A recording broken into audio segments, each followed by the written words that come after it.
Place à l'actu décalée de ce jour qui se veut ce matin porté sur l'actualité internationale. On est censé parler de la tension entre le Niger et les États-Unis, justement. Niger, les États-Unis, même sort ou même destin que la France. C'est la question à laquelle on tentera de répondre au travers de l'actu décalée du jour. Mais avant, je pense qu'on n'aurait pas pu faire autrement.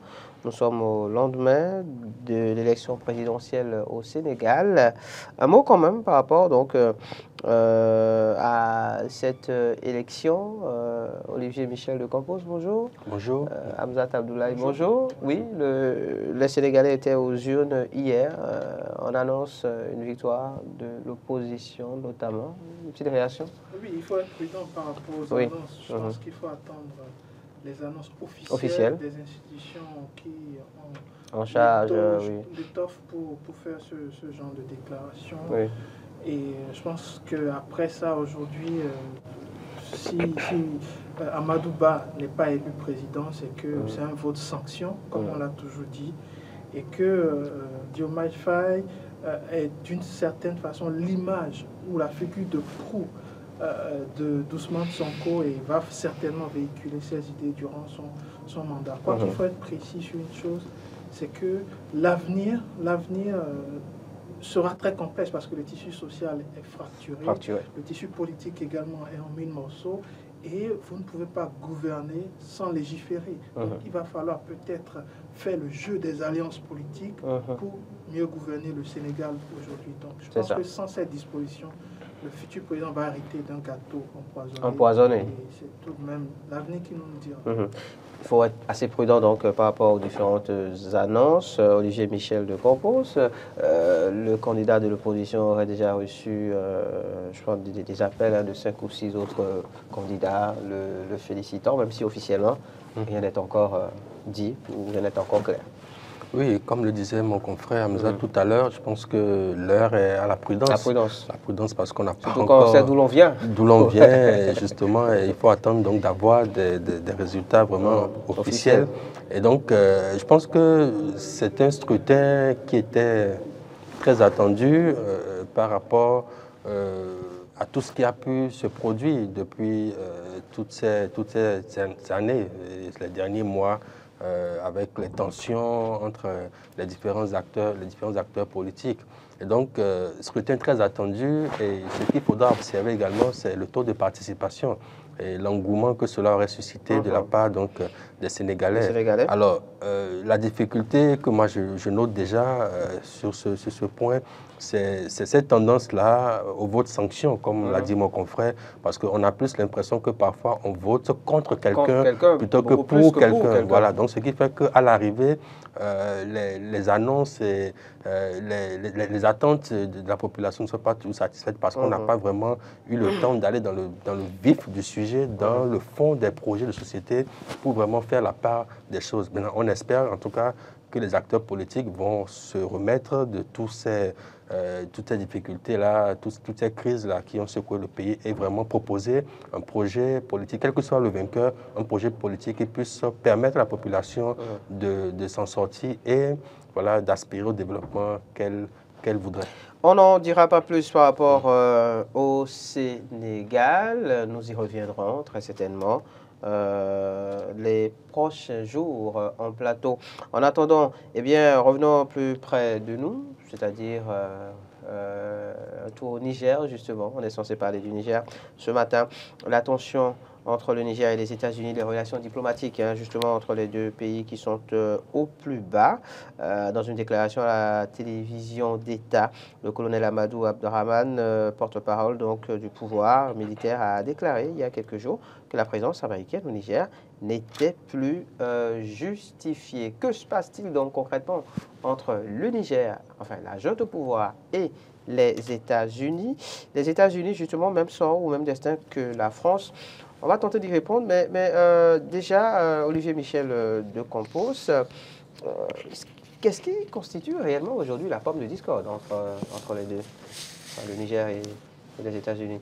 Alors là, on va parler par rapport à ce que nous disent les autorités nigériennes. C'est la seule source d'information que nous ayons à ce stade-là.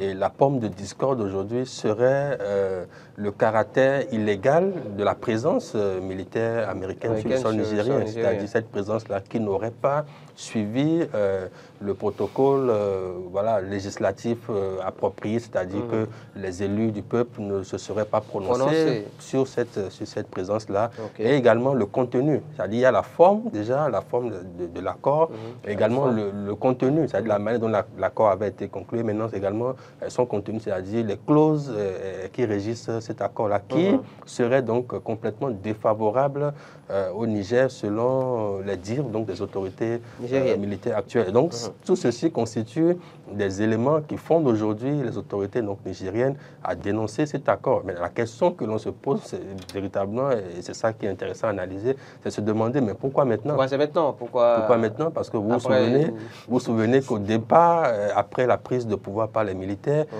on demandait alors est-ce que les États-Unis aussi s'en vont? On disait non, pour le moment, ce qui nous préoccupe, c'est la France. Et donc, on était focalisé sur la France. Et la population réclamait également le départ de la France en vertu donc, de ce sentiment anti-politique française qui était vraiment répandu, propagé à l'époque. Et donc, aujourd'hui, on se rend compte que on dénonce un accord qui date quand même depuis plusieurs années, 2012. Depuis 2012, voilà, 2013.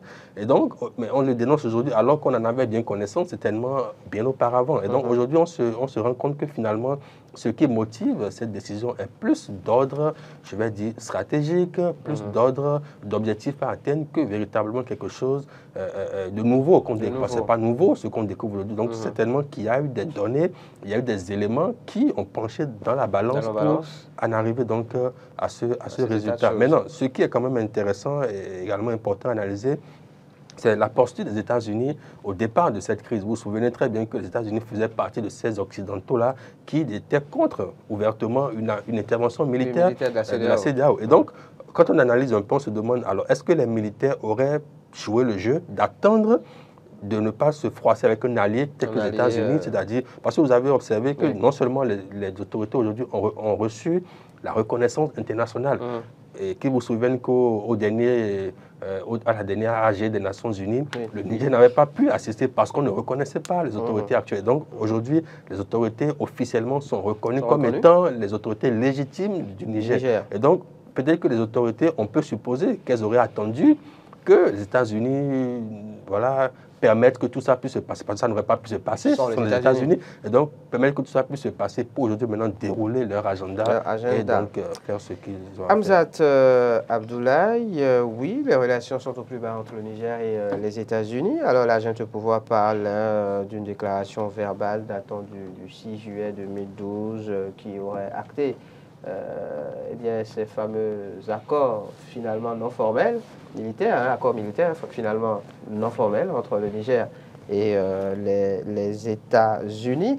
Une décision qui vient à un moment quand même où on sait que, je pense, une représentante justement des États-Unis, je me rappelle plus exactement de son titre, a effectué 3 jours de visite dans le pays avec un certain nombre quand même de points abordés sur lesquels on ne s'est pas forcément entendu.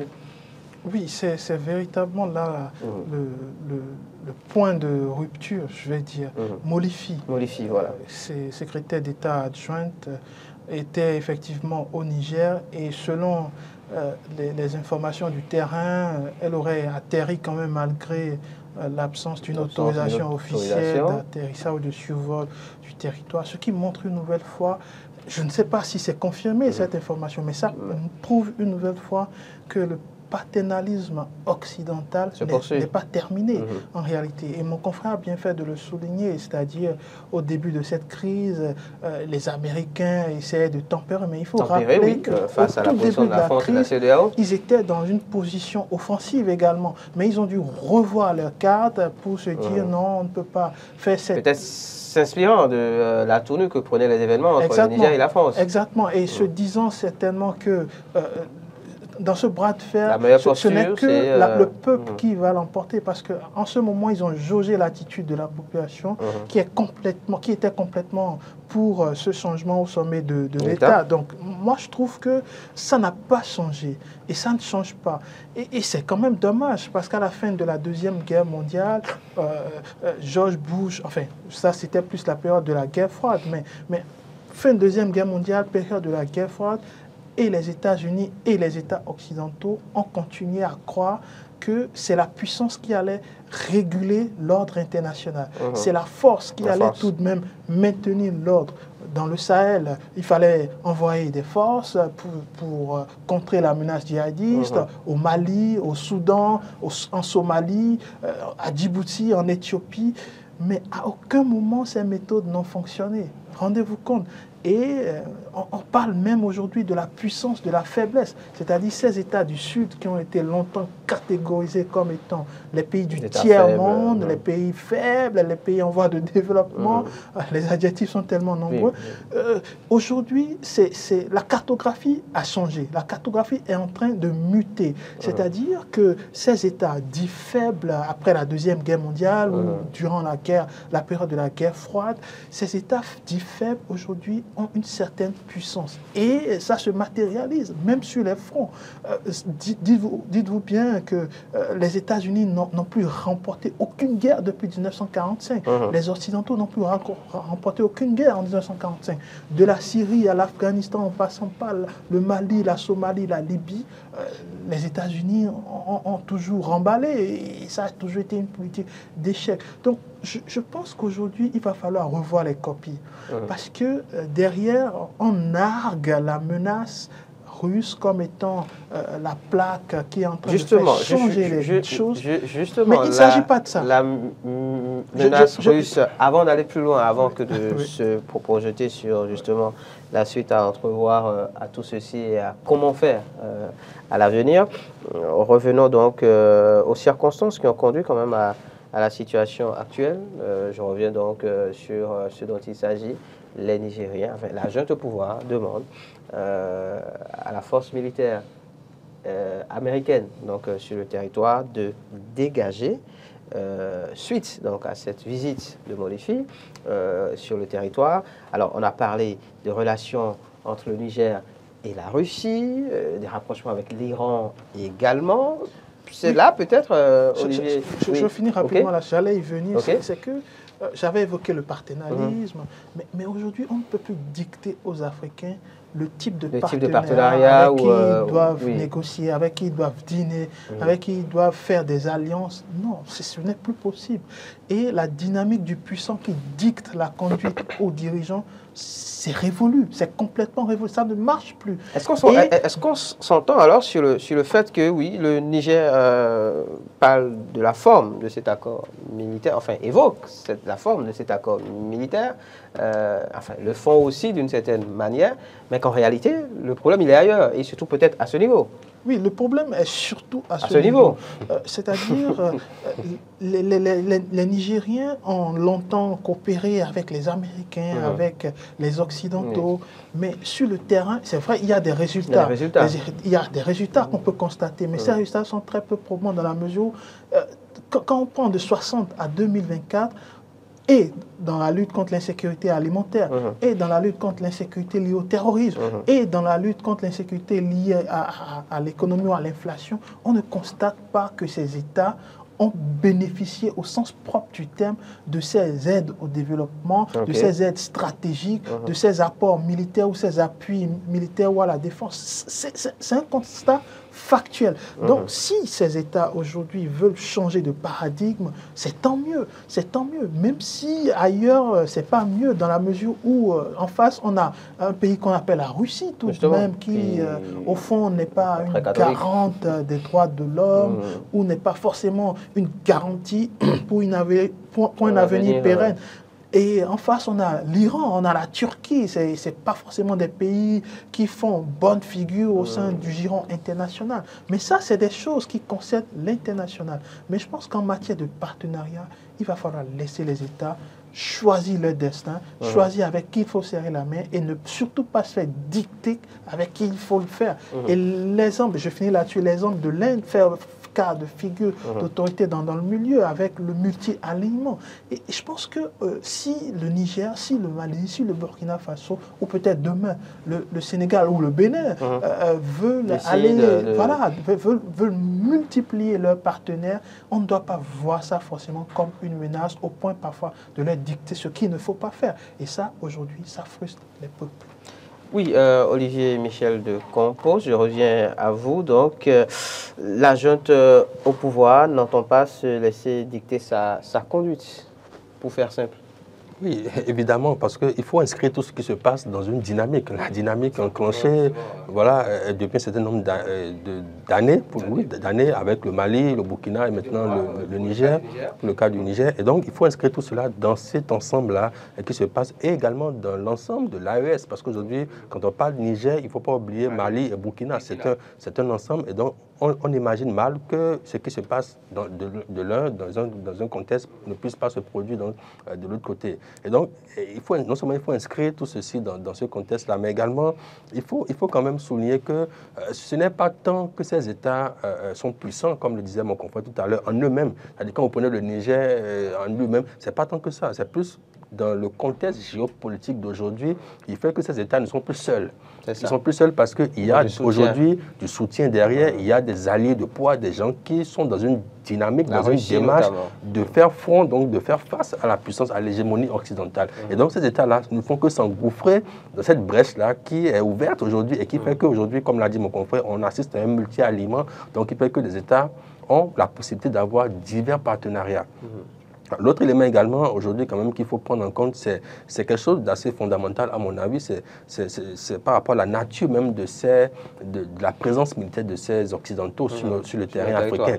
Je ne pense pas, et jusqu'à peu du contraire, que les États-Unis d'Amérique, les soldats américains soient sur le terrain nigérien pour combattre le terrorisme. C'est-à-dire qu'on dit combat de terrorisme dans le sens d'aller au front, d'aller à la rencontre. Non, ils sont plus là dans une mission de renseignement et d'objectifs stratégiques pour eux-mêmes et pour la surveillance de la zone. Donc c'est assez important. Donc, quand on dit aujourd'hui qu'il n'y a pas de résultat, quels sont d'abord les objectifs de départ pour qu'on dise qu'il n'y a pas de résultat. Donc, je pense qu'il y a cet amalgame-là, il y a ce flou-là qui est maintenu souvent par ces accords secrets dont on n'a aucune connaissance, qui fait qu'aujourd'hui, c'est facile de dire que États-Unis, France, etc. ne donnent pas de résultats, mais quelles sont les missions concrètement assignées à ces forces-là. Donc, je pense qu'également à ce niveau, il faut qu'on essaie de remettre les choses à l'endroit pour pouvoir avoir une meilleure lecture de ce qui se joue et des réelles motivations, des réels dessous des différentes positions qui sont prises.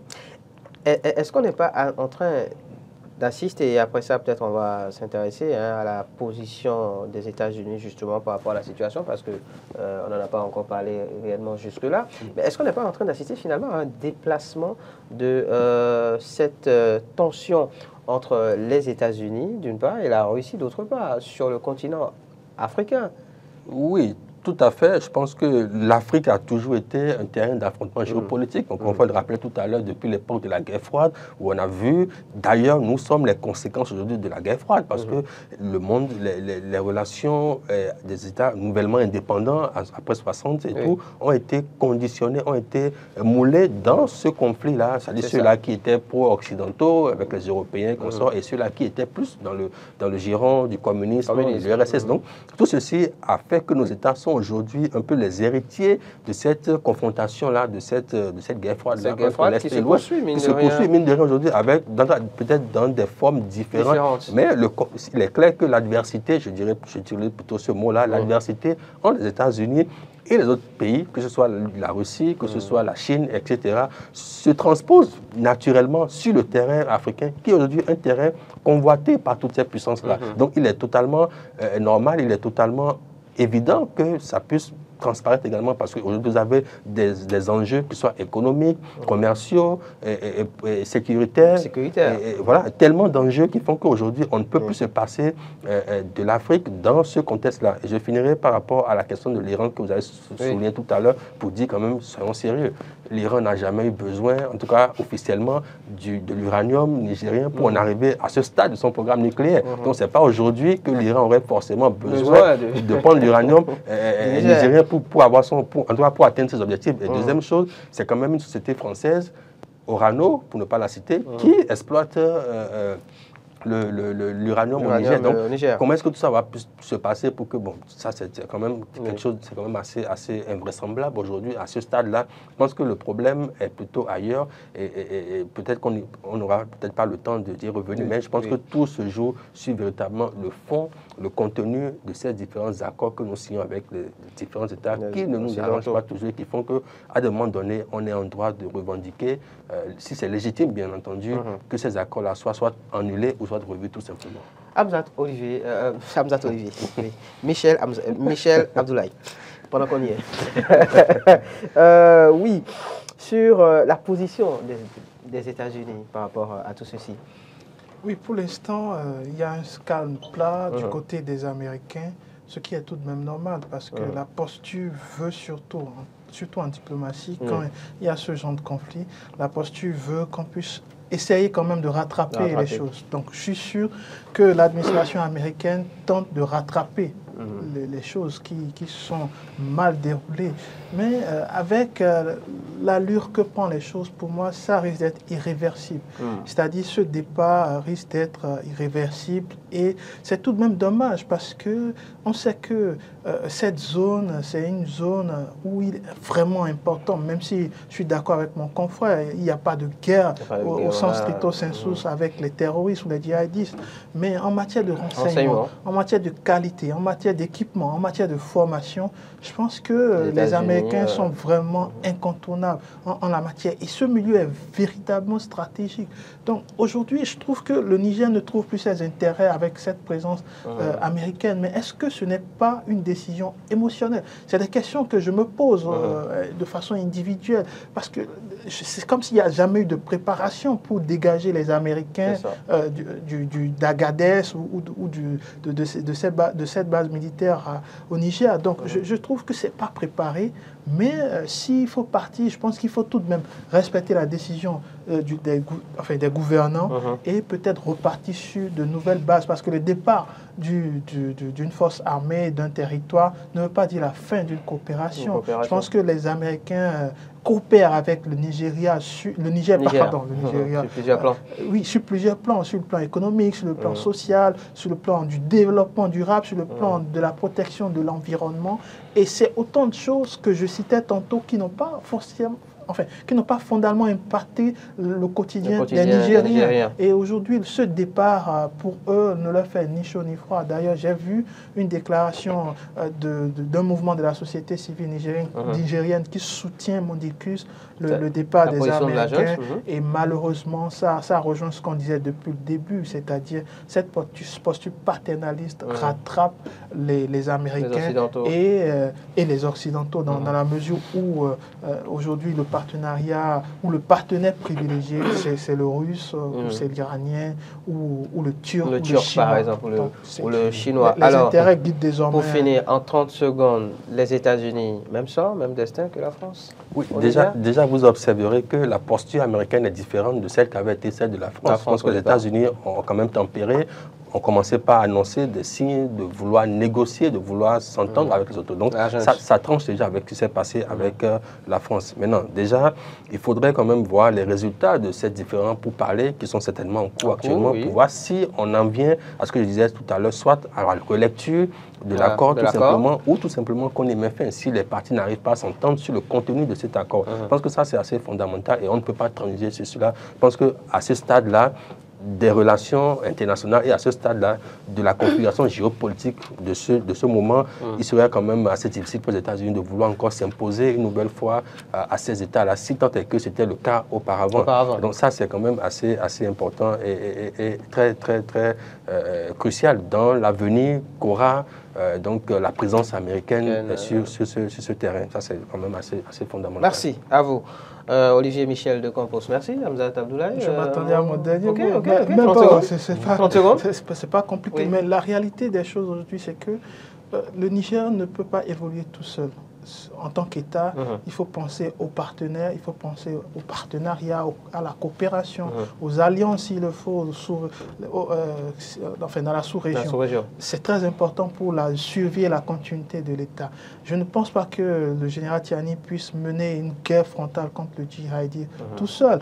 Et je ne pense pas que l'option russe également soit une option dans le long terme. Donc, il faut véritablement partir sur la base d'une stratégie.